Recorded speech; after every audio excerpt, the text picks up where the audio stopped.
Hey, congrats! You were able to find this YouTube video.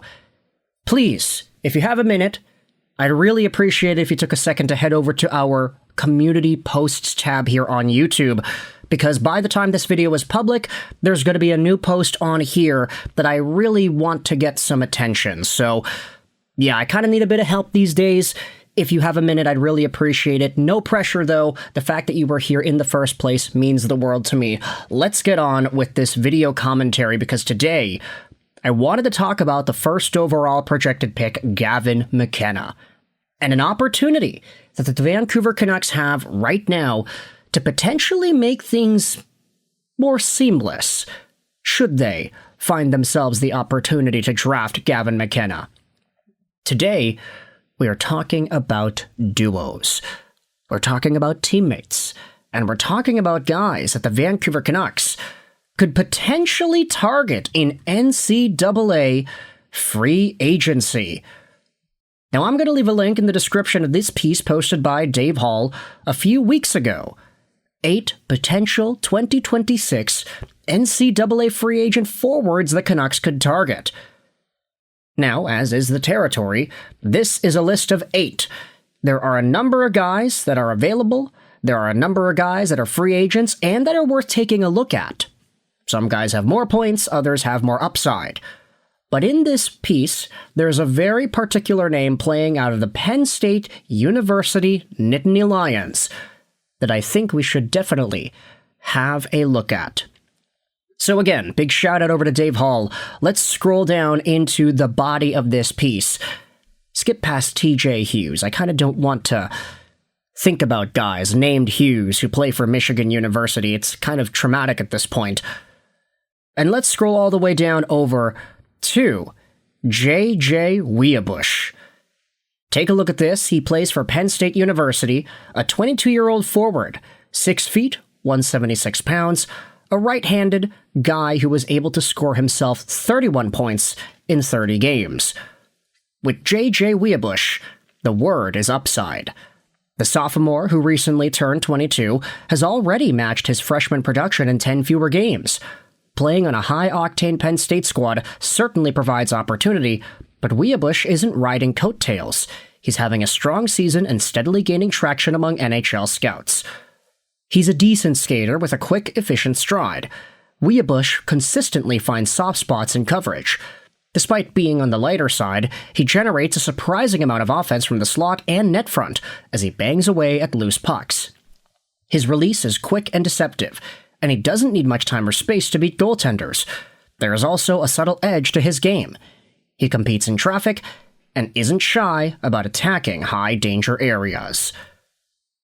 Now, I don't know about you, but there's a nice little scouting report, a nice little guide to take a look at when you're evaluating this kind of a player.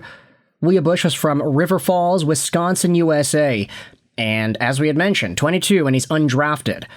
Last season playing for the Nittany Lions, he had 33 points in 40 games.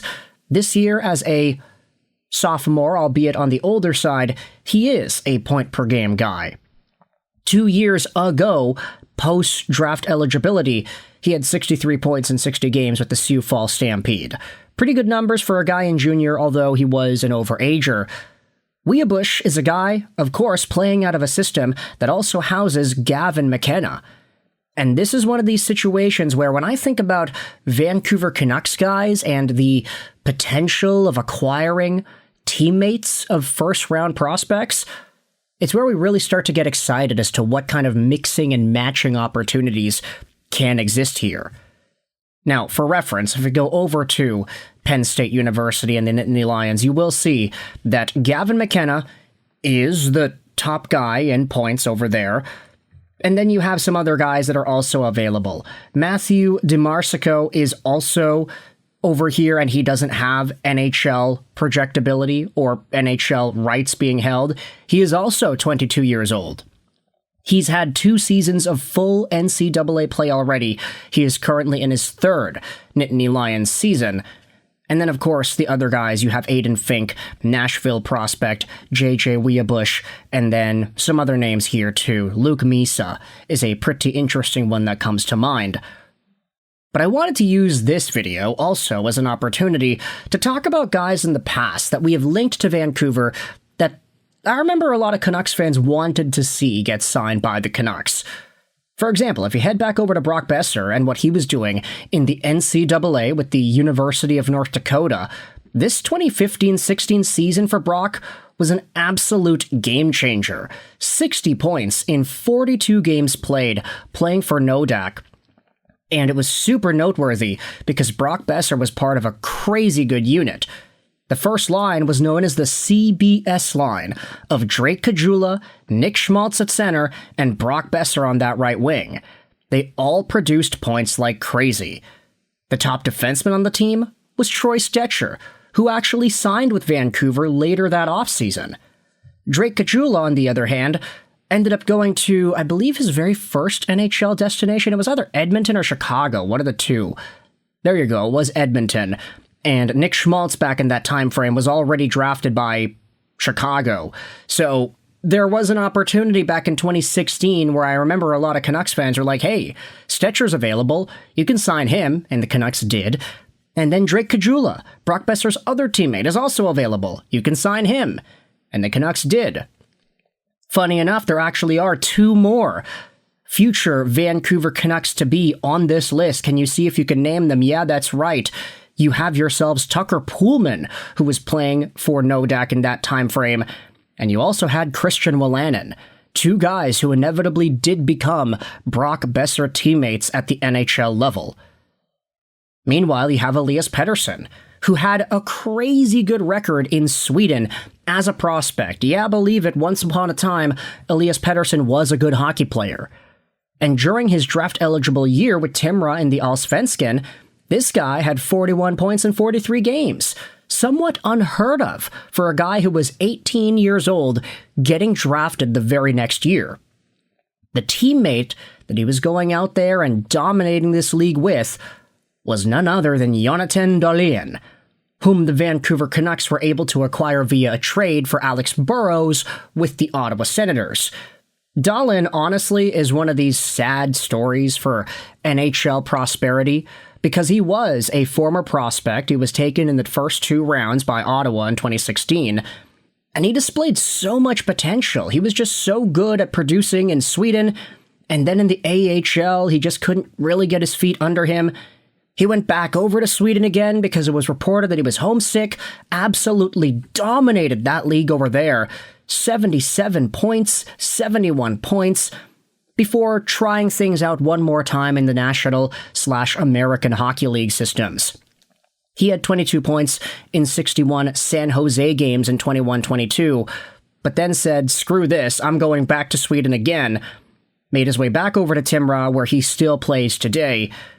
Now, it looks like the upcoming season he's going to be playing in Switzerland with the SCL Tigers.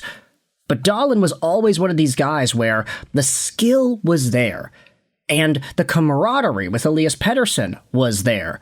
You can debate that if Pettersson and Dahlen were just on similar paths, if they were able to project and grow in North America together, there might have been a better opportunity for either of these guys to have sustained more of a North American career long term.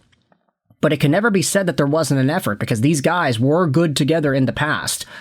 So with all that said, for Gavin McKenna's sake, is there an opportunity for Vancouver to try and double dip with the same team elsewhere, in the form of a guy like JJ Wiebusch, mentioned on the Canucks Army article as a name the Canucks could potentially go out there and target? You can let me know your thoughts in the comment section below. Is this an idea worth exploring? Do you think the Canucks are going to actually get McKenna in the first place, making this entire Wiebusch conversation all the more reasonable? And do you think this relates to some of the other conversations we had about guys of yesteryear, Brock Boeser and the Fighting Hawks, Drake Caggiula, Troy Stecher and others, Elias Pettersson and Jonathan Dahlen? Let me know your thoughts in the comment section below. I hope you enjoyed this video. And bye.